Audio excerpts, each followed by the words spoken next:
जय हिंद दोस्तों। मैं हूं मनोज और स्वागत करता हूं अपने YouTube channel politics in motion पर।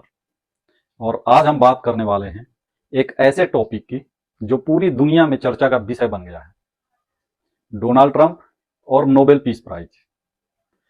क्यों ट्रंप को नोबेल पीस प्राइज नहीं मिला, जबकि उनके सपोर्टर्स तो कह रहे थे कि वो तो पक्का डिजर्विंग है।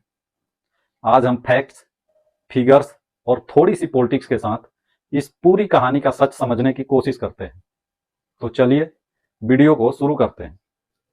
दोस्तों, नोबेल पीस प्राइज कोई सोशल मीडिया पोल नहीं है। नोबेल पीस प्राइज यानी नोबेल शांति पुरस्कार दुनिया का सबसे प्रतिष्ठित अंतर्राष्ट्रीय अवार्ड है, जो उन व्यक्तियों या संगठनों को दिया जाता है जिन्होंने पीस, ह्यूमन राइट्स और जस्टिस के लिए असाधारण काम किया हो। ये एक साल भर की प्रक्रिया होती है और हर साल नॉर्वे की नोबेल कमेटी इसको देती है।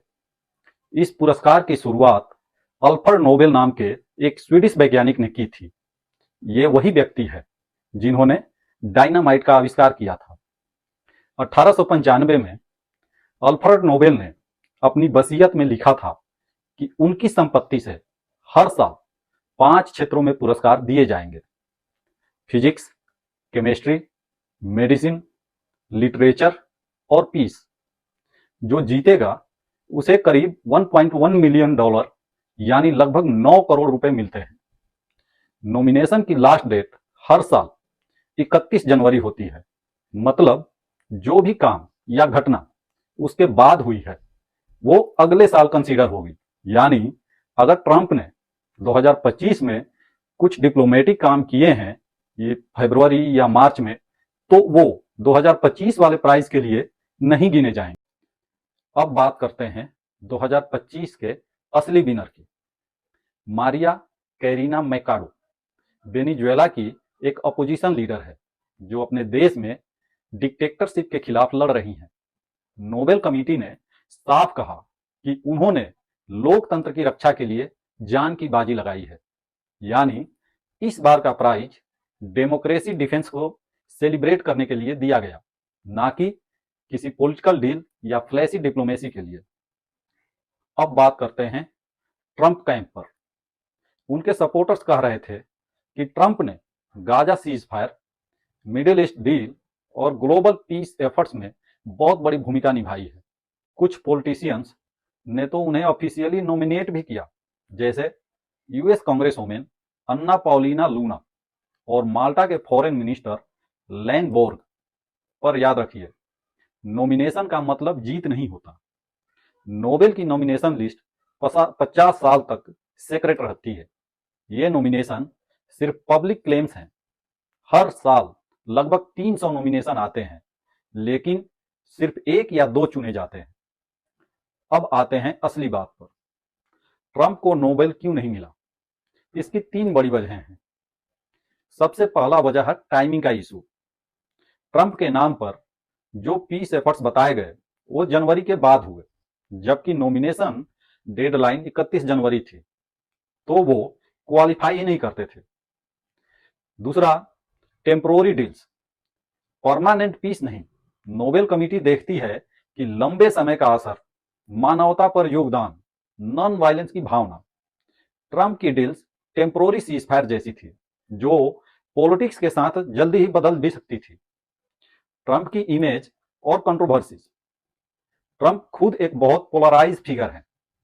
कई बार उन पर हेट स्पीच, राइट्स और अथॉरिटेरियन एटीट्यूड के आरोप लगे हैं।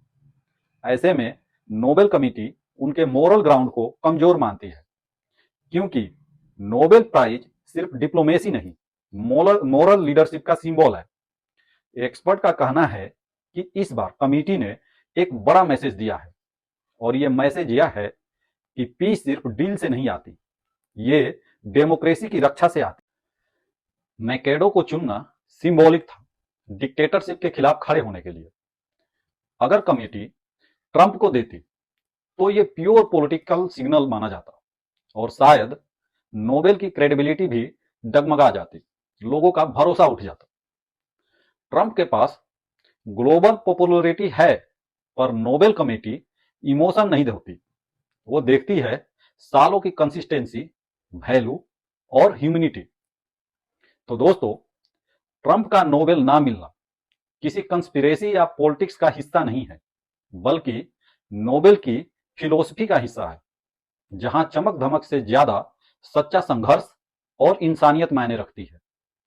अगर ट्रंप भविष्य में लॉन्ग टर्म ग्लोबल पीस में सचमुच अस्थायी योगदान देते हैं, तो शायद किसी साल वो भी ओस्लो में पोडियम पर खड़े होंगे।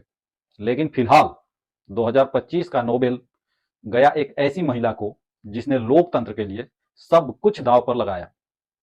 तो अगली बार जब कोई बोले कि ट्रंप को नोबेल मिलना चाहिए था, तो आप काल्मली कह देना कि भाई, नोबेल ट्वीट से नहीं, सेक्रीफाइस से मिलता है। तो दोस्तों, आपको क्या लगता है? आपके हिसाब से ट्रंप डिजर्विंग थे या नहीं? कमेंट में जरूर लिखिएगा। अगर आपको ये वीडियो अच्छा लगा हो तो लाइक करें, शेयर करें और हाँ, चैनल को जरूर सब्सक्राइब करें। धन्यवाद। अगली बार फिर मिलते हैं एक नए विषय के साथ। तब तक के लिए नमस्कार।